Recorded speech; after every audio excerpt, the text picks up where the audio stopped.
وعندنا قرارات سلوية جماعة dadka nagala soo qayb gala shirka ha noqoto dowladaha iyo international community qodobka labaad waxaan u mahadcelinayaa mar labaad oo raba inaan mahadcelin jeediyo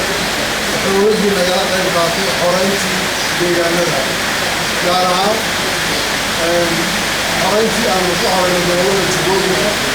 oo ay kow ka ahay ciidamada amisom hoggaaminaya Kenya wadadii dheeraad iska soo maray ciidamadii kale nagala qayb galay sida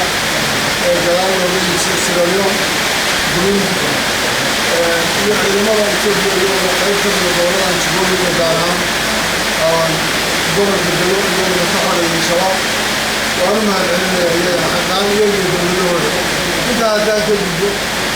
waxaan rabaa inaan idhaahdo kulankaan ayaga noogu tilmaanta muxuu ahaa dhamaystirka heshiiskii Addis Ababa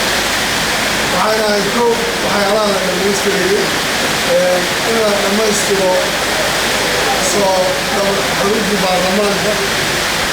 iyo dhamaystirka shirkii gudooshiinka guud oo isleeyahay meel fiican bay maanta waxaan rajaynayaa arrintaas inay noqon doonto mid dhamaystirka geedi socodka nabadda iyo maamul samaynta gobolladani inay noqoto mid tallaabo hore u qaado أنا رجعنا إلى الدولة المقدرة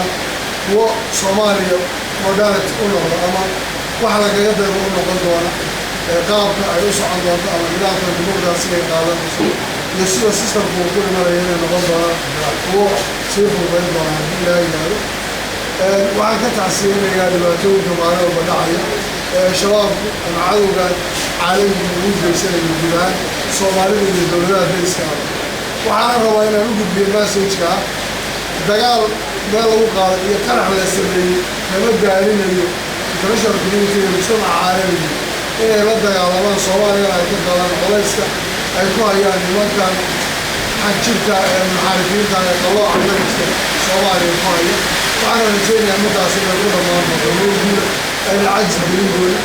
aan ballan qaadayno inaan ka gaari doono guulo dhaxalgala iyo guulo taariikhi haddii ilaahay yidhaahdo